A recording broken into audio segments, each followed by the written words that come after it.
Hello po mga kababayan, kamusta po kayong lahat? And once again, welcome back to another episode of Simply Talkies Vlog. So ang pag-uusapan natin mga kababayan, it's all about this mga inchik.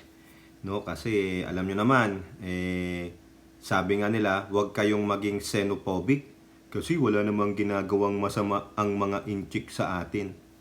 Kung sino man ang nagsabi nyon, mamaya malalaman nyo. Pasensya na po kayo kung medyo maingay kasi mukhang yung AC ng kapitbahay namin mukhang pumalya na parang alam nyo yung motor ng bangka, no? Yung nagpapain, pinapaandar yung bangka, yung motor. Ganun po no? Maga po dito, no? At tayo ay nagkakape.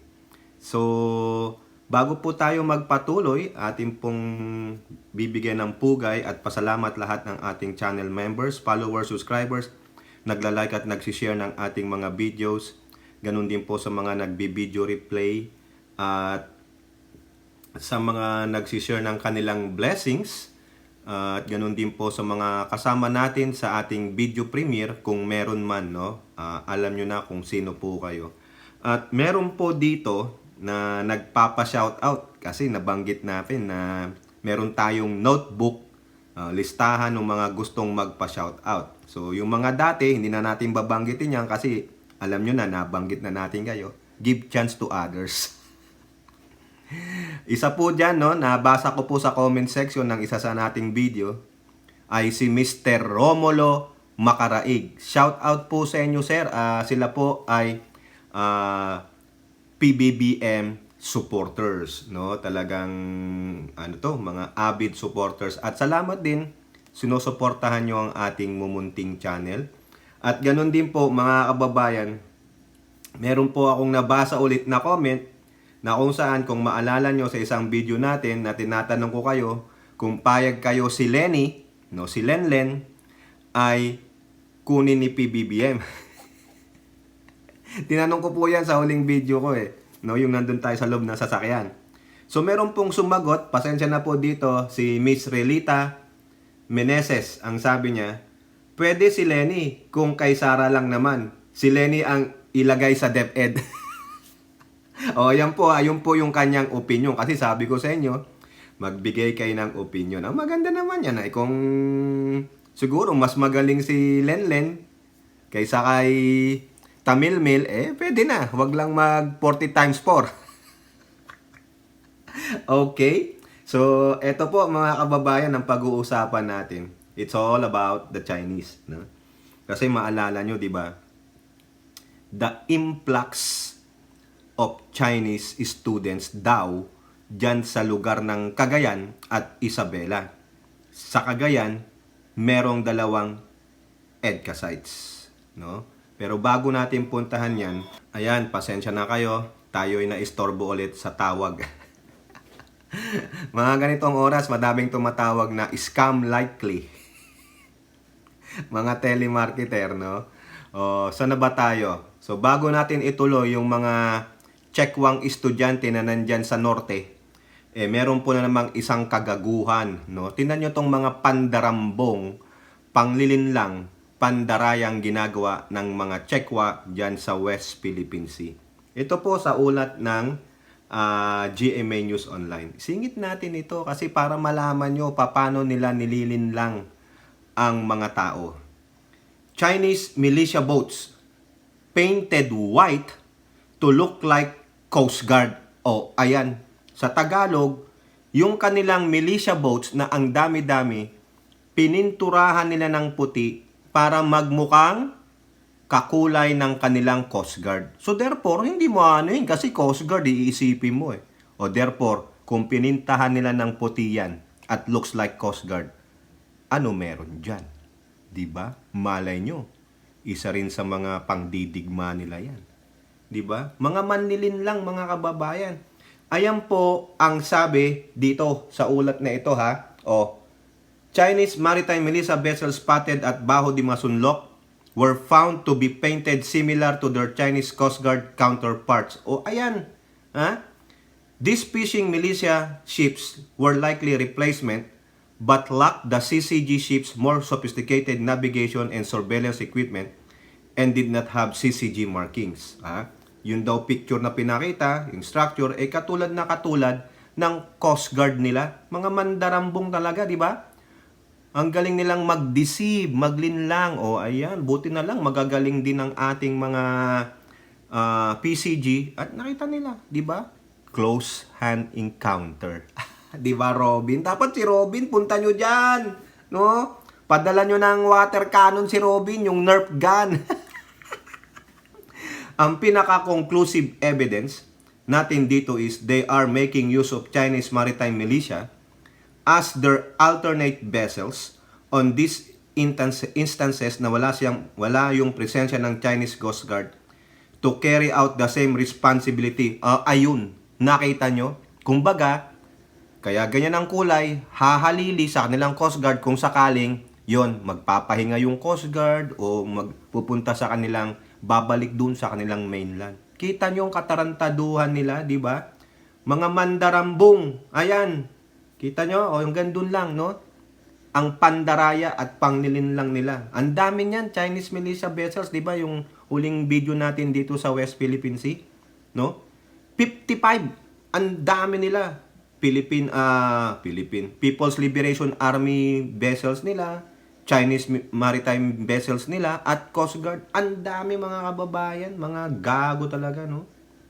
Ito, ipapanood ko sa inyo yung video galing PTV regarding na nga dito sa influx, no? Yung pagdami, nagsulputang mga walang hiyang inchik ng mga estudyante kuno dyan sa Cagayan at sa Isabela. Pero mas marami sa Cagayan, kung saan nandito yung isang, alam nyo ng gobernador. After nitong video na to, dadagdagan pa natin ang balitang ito ng mga article. Isusupplement natin sila. Para at least, hindi tayo sasabing, oy, kulang-kulang ang balita mo. Hindi ko makasalanan. Sila nagbalita. Nire-reaction na to. Opinion lang natin. Pero kung nakukulangan kayo, ididagdagan natin. Di ba? Ganun ang ginagawa natin. Kung meron man, meron di ba? Eto po. Salamat po, PTV. Iimbestigahan na ng Armed Forces of the Philippines katuwang ang Philippine National Police sa napaulat na paglobo ng bilang ng mga estudyanteng Chinese sa Cagayan. Nagbabalik si Patrick De Jesus. Sinisiyasat na ng Armed Forces of the Philippines ang ulat ng umano'y biglang pagdami ng mga estudyanteng Chinese sa probinsya ng Cagayan. Sa Kamara, isang resolusyon ang inihain ni Cagayan 3rd District Representative Joseph Lara upang magsagawa ng investigasyon sa anyay nakakabahalang pagdagsa ng mga Chinese sa probinsya.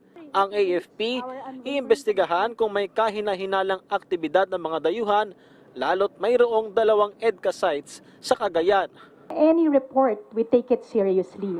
So, whatever it is na, basta meron po, sir, any report na yan, either a subdivision, a school, or any presence, of course, we do our background investigation to that. And syempre, kung ano po yung area na involved doon, then they will be the ones to react on it accordingly, and they will be giving their, yung kung ano po yung kaukulang recommendations on how to go about it. Makikipag-ugnayan din ng AFP sa PNP. Sa ngayon naman, ayon sa pulisya, walang naiulat sa kanila na may illegal na aktibidad na namonitor sa mga dayuhan sa probinsya. Ang PNP po naman, bahagi naman po ng trabaho po ng PNP ay to enforce the law. As per the PD Cagayan po, they haven't received any complaint with respect to the foreign students temporarily residing in Cagayan po. Ang lokal na pamahalaan ng Cagayan, pinawi ang pangamba rito.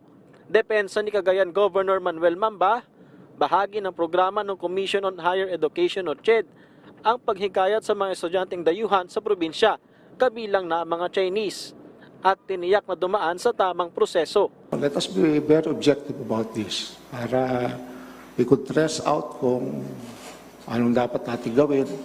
If we do not, kasi sa akin, napaka-importante po na they should not look at us as xenophobic. At takot tayo sa mga hindi natin katulad. Dahil welcome naman natin lahat. And we're used to these students coming here. As I was saying, we have the best schools, the best universities. Naniniwala naman si Mamba na hindi banta sa seguridad ang mga dayuhang estudyante at makatutulong daw sa progreso ng kanilang probinsya. Patrick De Jesus para sa Pambansang TV sa Bagong Pilipinas. So yan po mga kababayan, wag daw tayong maging xenophobic. Yun yung sinasabi ko sa inyo kanina kung sino nagsabi nun.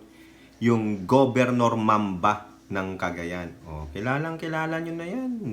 Di ba? May balitang-balita raman yan. Governor Mamba na yan. Wini-welcome naman daw po lahat. Wag daw tayong ganun sa hindi natin kauri. Ano ba yun? Ano yung kauri? Linawin mo, Mamba. No? Para po malinaw, ano po ang meaning ng xenophobic o xenophobia? Ha? Ang sabi po dyan, dislike or prejudice against people from other countries. Parang ayaw mo sa kanila. Tatakot ka sa kanila. Sinisegregate mo sila. You are disliking them. Ayaw mo. No? Yun ang xenophobic. Xenophobic attitude or yung galawan. No? Kayo po ba? Sino bang hindi magiging xenophobic dyan sa ginagawa ng China? Di ba? At the same time, no? Ano pa? Yung mga pogo. Yung pogo nila, punta lang tayo doon, ha? Di ba? Napabalita yan. May mga torture chamber sila dyan sa loob ng pogo. Totoo yun, di ba? Pinuntahan pa nga ni Joel Villanueva saka si Risa Hontiveros. Nakakita doon ng mga peking dokumento, peking passport, peking birth certificate, peking ID sa loob mismo ng pogo. O sino mga nagtatrabaho sa pogo? Mga Chinese nationals, hindi mga Filipino citizen. Galit na galit pa yung presidente nilang si Xi Jinping pag yung alam niyo yung sinisi-CI, yung iniimbestigahan bago makapagtrabaho, tinatanong yung qualification, ganito, kung may criminal background, ayaw nilang mababackground. 'Di ba? Bakit? Ayun. Tapos nakita pa sa isang bahay, ang daming mga baril. Ang nagrerenta, mga inchik. Pinamumugaran tayo ng mga kriminal na inchik, pinapadalang mga kriminal na inchik sa ating bansa kasi feeling ng China, tayo ay probinsya na. Gawa nito. Nung panahon nito, tuwang-tuwa sila. Kailan ba na-install ang Pogo? Ha? Kailan dumami ang Pogo? Panahon nito. Kasi nga, ito, kiss-ass kay Xi Jinping. Ha? Tuta ni Xi Jinping. Ngayon, sabi mo, Mamba, bakit kami hindi magiging xenophobic? Napapabalitang may mga sleeper cells pa. 'Di ba? Yung mga nahuhuling karamihang mga suspected at nahuling mga mga small time drug lords. Sabihin nyo na. Yung kaibigan ni Digong na si Peter Lim, suspected drug lords, nasaan na? Inchik yun. 'Di ba? Karamihan puro mga inchik. Tapos sasabihan mo kaming wag kaming maging xenophobic, 'di ba? At ano naman ang meron dyan sa bayan nyo na napakaganda talaga? Ha? Di ba? Na-eskwelahan, ha? Sabi niya, we have the best schools. So tinalo nyo pa ang ang nababalita dito, nababasa ko, top 3 schools in the country, the best. Yung tulad nung dati. UP, Ateneo, De La Salle. Ibig sabihin, tinalo mo pa sila? Ganon? Pasensya naman sa mga taga-Cagayan, ha?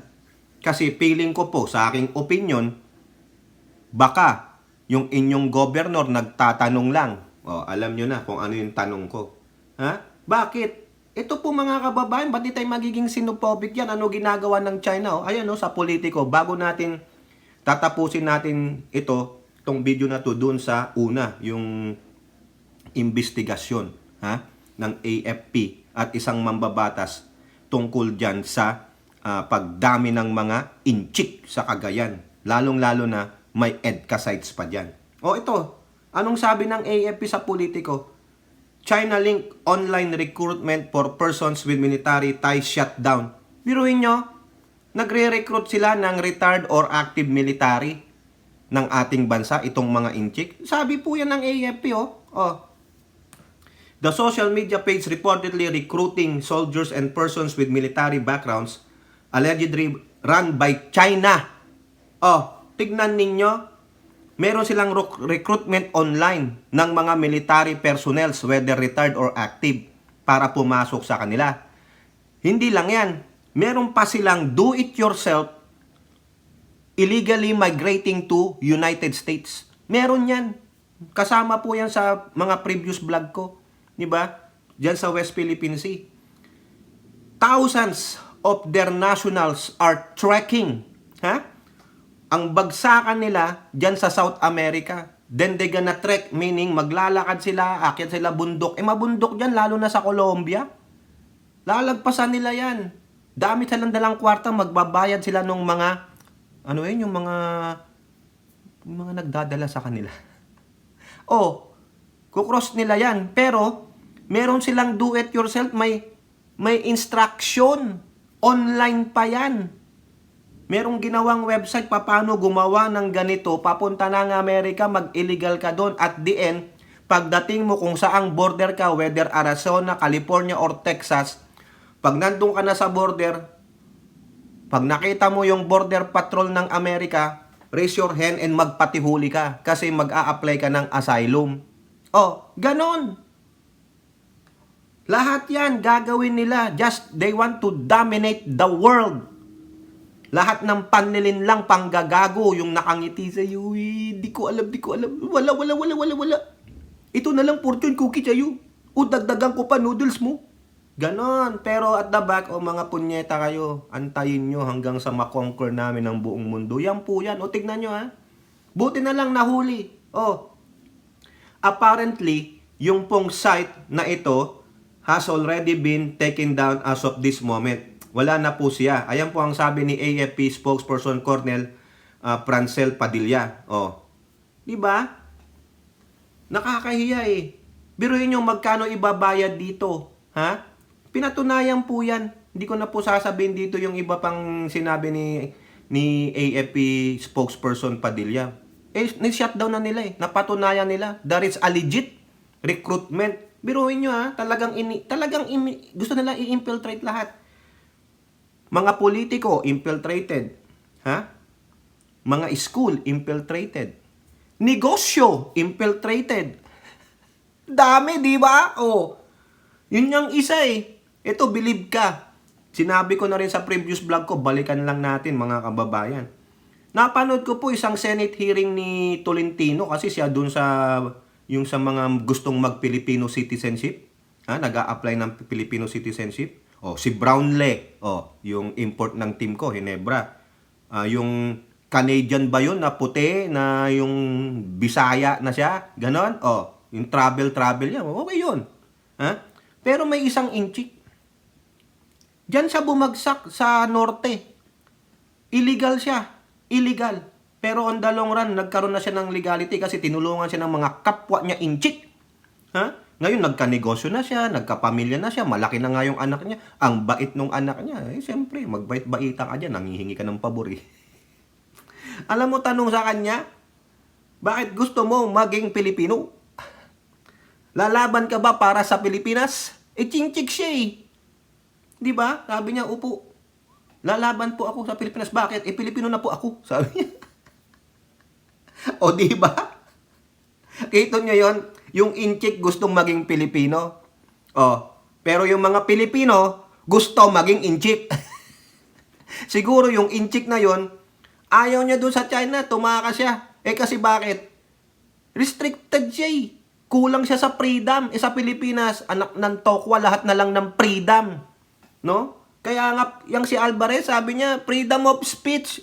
But remember, dude, remember, dude, abogado ka. Sorry, pasensya ta. Pasensya na, nadala lang ng damdamin. Di ba? Gamitin natin yung ginamit niya. Pasensya na, nadala lang ng damdamin. Pasensya ha. Abogado ka, alam mo ibig sabihin ng freedom.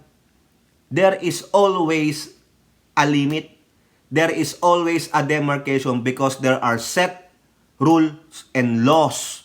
Hindi pwedeng walang batas. No? Hindi pwedeng walang rules and regulations. Kasi pag wala yan, ay wala na. No? Lahat na lang pwede mong sabihin. Lahat na lang ng paninira. Sa kapwa-tao, pwede mong sabihin. Kaya nga 'di ba may batas ng defamation, may batas ng libel. O 'di ba? Kaya yung sinasabi mong freedom of speech, ha? Abogado ka, alam mo 'yan. O. Okay? So na-shutdown 'yan, ha? Kita niyo yung kalokohan ng Chinese. Pininturahan yung Chinese militia vessels ng kakulay ng kanilang Coast Guard. So ano iisipin mo? Pag nakita mo, ay Coast Guard yun ng China. O, di ba? Pogo. Mga criminals, no? Mga torture chamber sa Pogo. O yung sa Tarlac.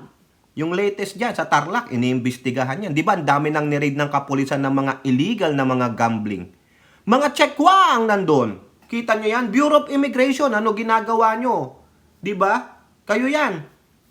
Buti na lang yung mga kapulisan, no? Kudos pa sa inyo, 'di ba? May spot promotion. Ang galing nun, yung nakahuli ng 13.3 billion worth of shabu. Na? Spot promotion siya from captain naging mayor. Good job pati yung mga katauhan niya na nakahuli doon. Spot promotion. Yan ang gawin nyo, o 'di ba? Ganun naman pala kabilis eh. Bakit yung mga ibang pulis? Ha? Bakit? Kulang ba yung sahod ng ranggo ninyo? Bakit kulang? Ha? Tanungin nyo sarili nyo, bakit kulang? Kasi yung iba sa inyo, ha? Matitigas ang ethics. Putang makapunta lang kayo makakita lang kayo dyan ng hindi na inisip, may asawa o may girlfriend, may karelasyon. Ayan. O kaya natukso sa dami ng pera. Buti pa yun, si Major Lara ba yun? Correct nyo ako, ha? Good job, sir, sa mga tauhan mo. Saludo, ganyan. Kung lahat ng kapulisan, gawin yan. Hindi tulad nung nangyari kay Bato, na paluhod-luhod po siya. Please, gago, senator, nagluhod-luhod. Hululuhod ka sa kriminal? Ano ka, tinotorture ka ng kriminal? Parusahan mo! Di ba sana naman sa mga kapulisan, no? Kung gaganda ang bayan natin, sige, hindi mawawala ang korupsyon, hindi mawawala ang mga kriminalidad, hindi mawawala ang mga drugs, pero to the minimal, we can afford it. Through the minimal. Hindi yung na-overrun na. Di ba? Ganon. Hindi yun na lang, lagi na lang, ganyan, may korupsyon. Mga pulis, mga PDEA, nagre-recycle. Oh, yak ng siopaw. Again, kudos dun. Okay? Eto pa. Ha? Aside dyan sa recruitment, ang dami, di ba? O, nililista nyo ba? O. Okay, eto, ipasok natin si Makabayan. Ha? Sabi ni Makabayan, latest lang yan, no? Makabayan eyes probe on China sleeper cells. O, kasama sleeper cells in the Philippines. Alam nyo yung sleeper cells? Ha? Doon po sa mga katulad nating hindi naman mahusay sa mga ganyang maybe mga military or whatever. Ang sleeper cells, ano yan? Hindi yan yung tulugan. Sabi nyo, sleeping eh. Di ba? Elora? Ayoko nang ano yun si Aichang at nagtatampo po. Mahirap na. Baka hindi na tayo panoorin. Kakahiya naman. Baka magtampo ng tuluyan. Kasi meron dyan. Yung isa, nagtampo na. Kasi wala daw kwenta yung vlog natin. Wala namang kwenta yung vlog ni Tokis. Nagbabasa lang yan ng balita eh. Buti nga nagbabasa kaysa walang binabasa. May evidence. Hindi kung ayaw, di ayaw. Magtampo, di magtampo. Wala tayong magagawa. We cannot please everybody. We cannot accommodate everybody. If I will accommodate you, you will overrun me. Di ba? Kung ayaw nyo po kay Tokis, ganun po talaga. God bless you. Di ba? Ako ngayon nagpapaka-positive po tayo. Kasi una, nagbabasa tayo ng Bible sa umaga, umaawit tayo ng Christian song, papuri sa Diyos. Tapos pasensya na kung nakakapagsalita tayo ng hindi maganda, na pagsasalita ng hindi maganda yung mga politiko, pasensya na. Nadala ng damdamin. Di ba, Elora? Yan po si Elora, saka sa kanyang Mr. Right and Left. Mga naging kaibigan na po natin yan. No? Mababait po yan, matutulungin po yan. No? Okay? So, yung sleeper cell, yan po yung dormant. Yung parang grupo lang yan na hindi inilagay ang mga secret agent. Ganyan, mga dating mga militar or current active na military, mga training nila, no? Kunwari yan, parang mga spy. Ganun. Ang dating nila, no? Parang mga James Bond. Sabi ko sa inyo, hindi man ako military o police eh, kaya hirap i-explain eh. Pero pag narinig niya, sabi niyo, oh, baka may mga spy dyan. Ha? Na tumitik-tik, makikihabilo sa inyo. Kunwari, mga ordinaryong manggagawa. O kaya nakakainuman nyo, nakakakwentuhan nyo through marites. Diba? Bumibili sa tindahan nyo, kaya tricycle driver daw siya kunwari. Nagpapaweteng, nagpapa-ending.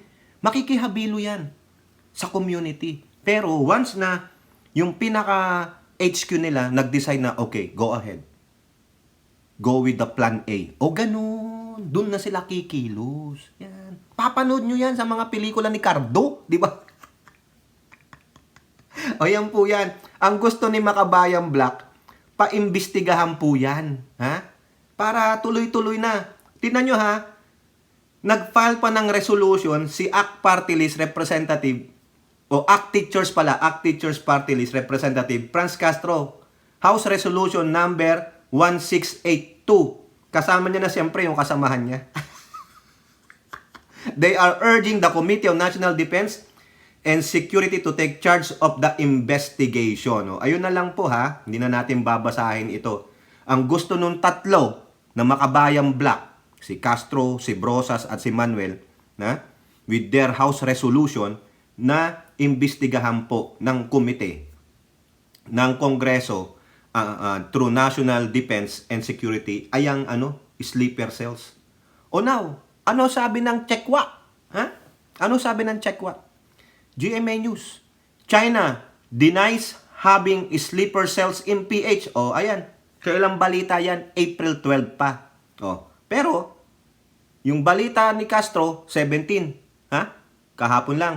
Kasi, kailangan pa rin imbestigahan kahit na dinideny. Eh, alam nyo na ang China, di ba? Sabi ko sa inyo kanina, mapaglinlang, mandarambong, sa mga sinungaling. O, eh, malay nyo, sa isip-isip ni Castro, minamind conditioning lang tayo na wala, pero meron pala. O, ayan. Di ba? Dinideny lang nila. Hindi ko nababasahin yung content. Kayo nang magbasa niyan. Basta binigyan ko kayo ng title ng article. Okay? Now, balikan natin yung balita ng PTV. Sabi ko sa inyo, dadagdagan natin mas kinakonti yung information. Ang sabi dito sa GMA News Online, iniimbestigahan, AFP investigating influx of Chinese students in Cagayan. Hindi lang AFP yan, kasama rin ang kapulisan. Mukhang sila, siyempre, naka-alert sila dyan. Pag sinabi nyong influx, yung pagdagsa, ha? Pagdagsa ng mga Chinese student sa Cagayan. O ayan. No? Quote lang natin yung sinabi ni spokesperson Padilla ng AFP. Meron tayo diyan how they got in the Philippines in the first place. Yung legality ng pagpasok nila dito sa bansa natin. Do they have the necessary papers? Sabi nga estudyante to, si meron ba silang student visa that are required? O ayan, tama naman po yan. No? Tama yan. Tanungin nyo ang CHED. Tanungin ninyo ang Bureau of Immigration. O, yung nagre-reklamo dito, ito po ang sabi niya, si Cagayan Representative Lara. The congressman said he also received information that Chinese students come to Cagayan for 1 million pesos with 80% of the amount going to an agent and the remaining 20% to the school. O sino yung agent? Diba?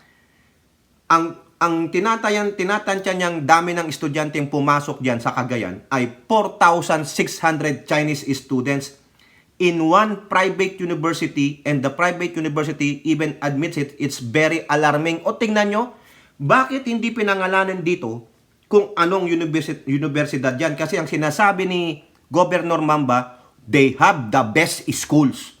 Meaning, the best schools, the best administrators, the best faculty members, and the best students, and the best curriculum. Ayan. Kasi ako po, sabi ko sa inyo, nagturo ako sa isang kolehiyo, isang college. Meron din po kaming mga international students, pero hindi po sa department ko. Ibang department po yun. Kasi yung aming mga IS, international students, I'm from Bhutan, the country of Bhutan. Nandiyan po yan sa ibaba ng China eh. No? Kaborder din nila ang China. Tingnan nyo lang, napakalit na country niyan. Mountainous yan. Nakita ko yan, taga saan tong mga to? No? Bhutan, mababait naman po sila, marirespeto. I think, isa o dalawa lang.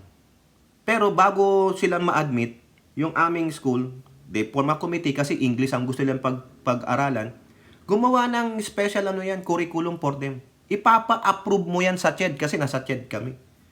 Ang habang proseso niyan, no? Ayan. 4,600 sila sa isang university. That's a lot! Tuwang-tuwa yung agent niyan. Kung sino yung agent niyan, sabi niya, di ba, 80%? Times mo yung 4,600. Times mo ang 1 million. How much is that? Ha? Sige nga, kayo nga, do the math. 4,600 times 1 million pesos. How many? Hindi po ako marunong eh. Sige nga, Elora. Ha? Tingnan ko, para di tayo malenlen dito. Tingnan ko anong lalabas dito. Meron akong number sa utak pero ayoko malenlen. Ha? Ilan? 4.6 million pesos ang napunta dun sa agent. Ay hindi, 4.6 times mo pa ng 80% yan. O ilan yun sa kanya? 8 times 6, 48, 32. Meron siyang almost, 320,000 pesos? Tama po ba? Mali yata ako. Hindi ko alam. Bahala na. 3.2 million, ganon. Tama ba, Hattori? Hindi ko alam, nalilito ako. No? Biruin nyo yun. Kunin nyo na lang yung 20% ng 4.6. Ano ang 20% ng 4.6? Ha? 12, 8, 9. 4 times 2, 9. 9.2. O isubtract nyo na lang yun. Ha? Laki niyan. Biruin mo yung napunta sa agent. Pasensya na, bobo ako sa mati. Ayaw ko sa inyo, ayaw ko malinlin eh. Di ba? 80% sa agent. Sino yung agent? At saan papupunta yung pera? Baka hindi lang 80 lang sa agent, pero may kausap pa yung agent. Di ba? Tayo naman ang magbibigay ng naratiba sa kanila. Kala nyo makakalusot kayo. Bakit po ganyan? Kasi ang sabi ng governor, it is an agreement between daw sa CHED at sa China. Ito po, idagdag ko lang sa Philstar Global, ang title ng headline is, AFP checking Chinese students influx in Cagayan. Parang pareho lang. Pero dito, may dinagdag po kasi. Ito po, reacting to calls for a legislative inquiry, Cagayan Governor Manuel Mamba said he believes that having foreign students in Tuguegarao is not a security threat. Hindi daw security threat yun, mga kababayan. How do you know? Tell us, how do you know? The presence of Chinese students in Cagayan and nationwide is the result of an agreement made by Chinese Learning Institution and the Commission on Higher Education noong pa pong 2019 agreement. Yan po yan, 2019. Sino presidente? Ito pa sabi ni Mamba, it is not true that Chinese students are benefiting from local government educational support. Ewan ko, kahit ano pang sabihin mo. I still have my reservation on you, Mr. Governor Mamba. No? Di ba? Kasi unang-una, ito yung governor na ayaw niya. Tapos ayaw niya daw tsaid ka sa mga Amerikano. Mas pupunta pa siya sa China. Ang sabi niya dati. Tapos sasabihin niya, lahat naman wini-welcome natin. Di ba? Agreement nila yon. Ng CHED, sino ang pinuno ng CHED noon? Si De Vera na ba? O hindi pa? Saka yung Minister of China. Anong taon? 2019. Gentleman's agreement ba yan? Hindi, agreement daw eh. May pinirmahan. Di ba? Sinong di magiging xenophobic, mga kababayan? Sinong di magiging xenophobic? Because of what this freaking Chinese doing in our West Philippine Sea. They are the aggressors. They are insinuating, nagprovokador sila. Hindi naman mangyayaring magkakaroon tayo ng xenophobic attitude kung hindi sila ganong kagago sa ating West Philippine Sea. Hindi nila alam i-honor yung 2016 arbitral ruling. Hindi tayo magsisenophobic. Kasi ang tagal ng mga inchik dyan eh. Sa ating bansa, matagal na sila nandyan eh. Tingnan nyo nga yung top 10 billionaires list ng mga Pilipino. Ilan lang doon ang totoong Pinoy? Oh, si former Senator Manny Villar lang ang Pinoy, number 1. O the rest of what? Diba? Tingnan nyo last name. Noon okay lang yan sa atin, okay. They're giving us economy, ganto. Pero ngayon, ano isipin ko? May nagsabi nga sa akin, yung pera ng iba dyan, yung mga ibang negosyante na malalaki sa ating bansa ng mga inchik, pinopondohan ng bansang China. Dapat yan din ang imbestigahan ng ating gobyerno. Saan galing ang pondo mo, hinayupak ka, tapos maghari-harian kayo sa mga Pilipino. No? Dapat tayo maging xenophobic, mga kababayan. Wag naman yung sobra, yung dislike. Ang xenophobic natin, yung gawain nila, pwede ba yun? Di ba? Uy, sobra eh. Paano hindi ka gaganon? Tinan mo, pati military installation, nilagyan nila, gawa China. Dami nga nilang produkto sa ating bansa, pero madali namang masira. Oh. Ano lang ini-import natin? Agriculture, kokonti pa. 'Di ba? Oh, ito na po, last article natin. Isang mambabatas, no? Gusto niyang malaman behind the influx of Chinese nationals. Oh, siguro hindi pa alam ni Representative Ace Barbers. Ito, yung sinabi ni Mamba. It is an agreement between CHED and the Ministry of Education of China noong 2019. Oh, ang sabi niya, Barber wants to know reason behind influx of Chinese nationals at EDCA sites. Siyempre nga naman. 'Di ba? Bakit doon? Bakit doon sila pupunta? 'Di ba? Pwede naman diyan na lang kayo sa Mindanao, doon sa Davao, doon kayo magparamim, doon kayo magpakahayop. Bakit? Wala namang EDCA doon eh. Ha? May EDCA ba sa Mindanao? Meron ba? O sige nga, pakilista nga. Hindi ako updated eh. Alam ko meron siya sa Cebu. May gusto na nga na Pogo worker. Binalita natin yan. Binidyo natin. May isa ngang nagre-request base sa intel na mga Pogo workers na gustong lumipat ng Cebu na malapit ang isang EDCA site doon. Oh, di ba? Puntiryan nila yung EDCA. They want to know the information. Dito nga, US Navy sailor na merong affinity na inchik, nagnakaw ng mga secret information, binabato sa China. Ha? Nahuli siya. Mga Chinese spies nahuli. Tapos kayo, huwag tayong maging xenophobic. Wala naman silang gagawing masama. 4,600 lang naman sila. Wala, lahat na lang na inchik yan. Imbestigahan eh. Visit na yan. Kaya ngayon ako, may pagka-xenophobic na ako no? Diyan sa mga inchik, hindi naman po lahat. Hindi po lahat, no? Pero sometimes you wanna generalize it. Nakakaasar kasi. Kung hindi lang kayo gago sa aming West Philippine Sea and you know how to accept the fact that you lost on the 2016 arbitral ruling, ibigay nyo sa amin yung aming 200 nautical miles exclusive economic zone. You can fish, but you have to ask permission. Hindi. Piling nyo kasi, kayo daw si Gulayat. Kasi malakas kayo. Diba? Ngayon, alam ng buong mundo kung gaano kayo katarantado, gaano kayo kasinungaling. O yan. Nilalantag po ang inyong kasinungalingan, ang inyong deception. Kala nyo, bira kayo ng bira sa mga Western powers eh. Mga sinungaling, warmongerer. Kayo, peermongerer. Ito po sabi lang ni Representative Barbers, i-quote ko na lang. Dapat lang siguro na alamin natin at imbestigahan ang Bureau of Immigration kung ilang Chinese nationals na ba talaga ang nasa loob ng ating bansa. Ano ang nature ng hawak nilang mag-travel documents at kung saan saang parte ng ating bansa sila nakadeploy. O yan, tama yan. At itong mga Department of Foreign Affairs officials natin sa China, nagsasagawa ba sila ng due diligence sa pag-aproba ng visa ng mga Chinese nationals na pumupunta sa ating bansa? Dapat din siguro alamin natin sa kanila kung ano status ng mga Chinese nationals na binigyan nila ng visa ang bilang ng mga pumunta dito at bumalik sa China at ilang pang numero ng mga naiwan pa dito. Correct, tama po yan. Ay, ang galing. Ang galing po ng ni Barbers. Ayun tayo eh. Barbers said government agencies are aware that there exists a Chinese mafia engaged in the procurement and processing of fake documents. Tama po yan. Di ba sinabi natin sa simula? Dun sa Pogo, yung mga fake documents, even the passport, yung passport natin.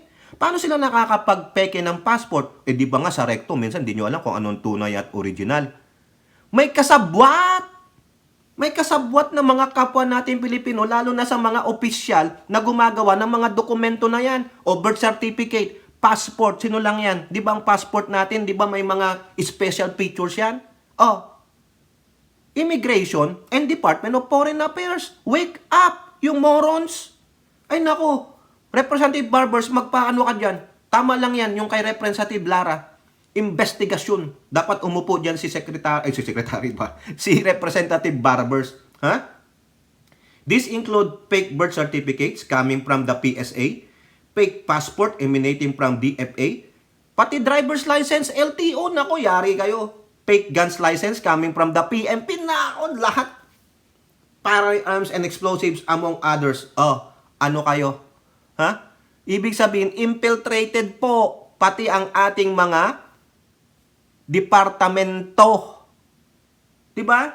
DFA, LTO, PSA, Immigration, Kapulisan. Oh, diba?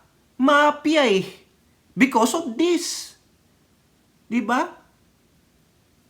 Ang mga kapwa natin, gustong-gusto nilang maibibenta nila pati kaluluwa nila ng ilang beses basta lang magkaganito. Kasi nga ganito kapit patalim na di ba? Oh, as per information reaching Barber's office, the fake Filipino nationals who can even utter a single word use their local enablers in a buying huge tract of lands near EDCA sites. Ay, putik na yan. Bumibili pa ng malalaking lupa. Oy, LGU naman ng mga ganyang bayan. Sino yan? O yung mga mayroong EDCA sites. Biruin nyo? Akala ko ba, bawal bumili ng lupa o magmay-ari ang lupa ng hindi Pilipino citizen? Diba? Ang pwede lang nilang imagmay-ari ay mga kundo. Diba? Oh, ano nangyari? Because of local enablers. Because of what? Ito. Diba? Huwag na tayo magmura. No? Diba? And major air and seaports. Then they put up a large number of warehouses and other business establishment. Yang mga yan, cover lang. Pero they're gathering intel. Kita nyo yan, yung radar lang yan ni. Oh, one can see those warehouses sprouting like mushrooms in Central Luzon. Particularly in Pampanga, Bulacan, Bataan, Sambales, anak ng putik, sa bayan naming Sambales, rampant ang kriminalidad. Visit Nueva Ecija, Tarlac, and nearby towns in the region. Now they are slowly but surely creeping in Cagayan near where the two EDCA sites are located. Correct! Tama yan. 5 Philippine military sources were designated in 2016 as EDCA sites by Philippines and United States. Basa, Port Magsaysay in Nueva Ecija, Antonio Boston Air Base in Palawan, Mactan in Cebu, and Lumbia Air Base in Cagayan. Tapos nadagdagan pa po ng 4 nung si Pangulong Bongbong na. Ay, anak ng tokwa, talagang pumosisyon po sila, mga kababayan. Pumosisyon po sila sa lahat ng EDCA sites. Pumupunta sa school, bumibili ng mga lupa, nagbibuild ng mga warehouses, businesses na front lang. Sleeper cells lang. Yon! Kaya tama lang yan. Do the investigation at panagutin yung mga ahensya ng gobyerno na may katuwang dyan na ginagamit ng mga mafia at yung mga local enablers at yung mga LGU ng bawat bayan na yan. Kakaya, yung bayan naming Zambales, meron pa din. Mahiya naman kayo dyan, LGU ng Zambales, sino man kayo, anong distrito kayo. Nakakahiya kayo. You are selling your country, no? Just for the sake of this. 'Di ba? Alangya talaga. Ano nangyari sa bansa natin? Wala. Akala ko matino si Digong, yung pala wala. 'Yun. Oh, yan po mga kababayan, nakakagalit, di ba? Oh, malaki yung expose ni Representative Barbers. Pwede bang tawagin ko na lang Ninong yan? Paalam nyo nga kay Representative Ace Barbers, gagawin ko siya Ninong. O kayo po mga kababayan, no? O, at least paano, meron tayong update sa inyo sa ating West Philippine Sea. Ang mga sinungaling, mandarambong, mga mapaglinlang na mga tsekwa, gumagawa ng kanang kalokohan dyan sa West Philippine Sea. Mga pagdami ng mga Chinese students, may sabwatan ba? Ang CHED, ang Bureau of Immigration, ang DFA. Diba? Kasi sila nag-i-issue ng visa eh. Sila nag-i-screen yan eh. Sino ipapadala? Sinong bibigyan ng visa? Napakadali pala kumuha ng Philippine visa eh. Ng siopa oh. Tapos pag ang Pilipino lalabas ng bansa, pahirapan. Pati pagkuha ng visa, pahirapan. Ganon tayo ginagago mga kababayan.